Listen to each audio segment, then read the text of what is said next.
to CIU Nation. This is Cavalla Nation, this is CIU podcast, Cavalla International University, and Barclay College of Law. This is Dr. Williams, your host, and today I'm just going to talk briefly about what has happened in the news recently. We had a statehood of a recognition of a statehood, for example, of a state, of a region, and that is part of a country, but it has its own region. And just if you've been following the international news, you heard, whether it's Spain, a few countries, Ireland, few countries, I think, that recognize the group of people. But I mean, generally, we have seen there's a lot of these things that happen in Syria and the countries that have rebellion movement, rebels, and other things. Sometimes the fascist group, rebellious group will capture the area, and then they declare themselves as a state, part of the country. And international countries sometimes decide to see which body, the central government or those groups, they can do business with those groups. And so all of these things do happen in the international community. If you came to Barclay College of Law and you did a course conflict of law, international law, you would get to understand all of these things, how it works in the international field, for the international relations, diplomacy, and other things that happen around the world as it relates to international law and conflict of law. And different countries recognizing this party in this country and others, or this group of people. How does that work? Recognition of a country, or maybe what is a country? What is a statehood? How do you define what is considered a statehood? According to the convention, there's fundamental 4 basic things that you have to keep in mind. There gotta be a territory, a map area that is mapped, has a, not necessarily a dispute, but has a defined territory. And it must have a population within that territory. That's the second one. So have a map, territory, defined, have a group of people, population that reside within that territory. Then you must have a government, those people must be governed. Now, government, now it doesn't matter what the government is elected, government, all the dictators, deliver from a government, any from a government they have, they just need to have a representation of government. So you have a map, a territory that has a population of people, and then you have a government. The government must have the ability to negotiate, the capacity to negotiate with other governments around the world, for trade, agreement, other things, free movement of people, other things. So the capacity to govern, to recognize, to enter negotiation of other things, you must have the capacity to do that. And that's why some countries recognize them. Some people recognize them. Some people think there's a lot of injustice being done to a group of people, so they choose to recognize them. Because there may be even though there's some dispute, there may be some defined border, some understanding that this group of people have some sort of governance. And they have a population. So then they have a government that represents them negotiating, have that capacity.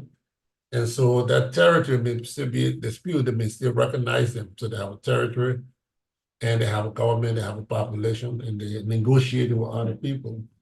And it's happening in some events in the news now. But we want to know those 4 things. It must be that completely without dispute.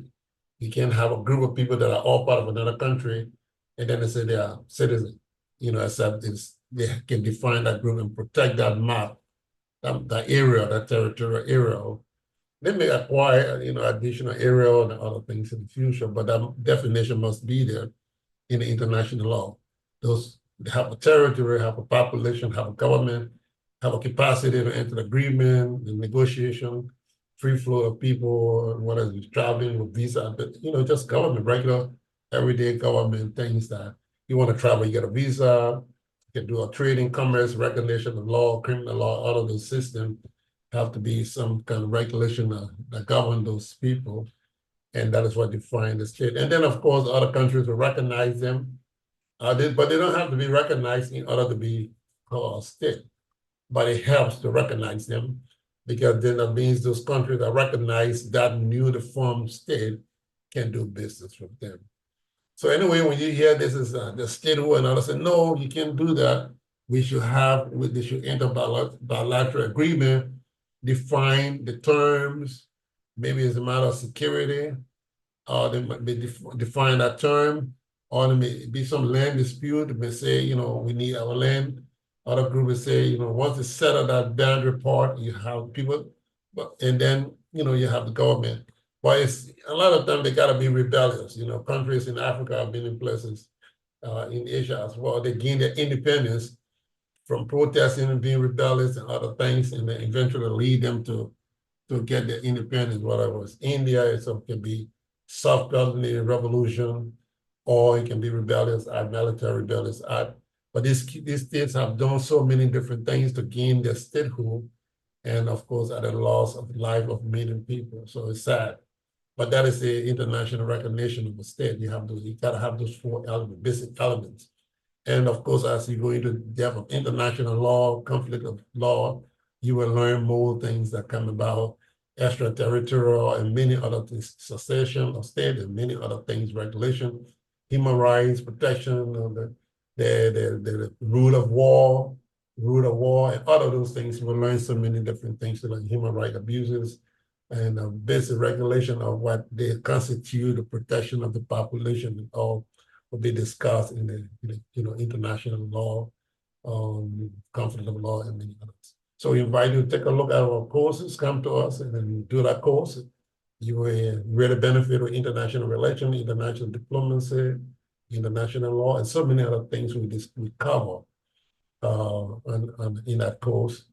So again, it's Dr. Williams, and we just wanted to talk briefly about a statehood, what constitutes a statehood.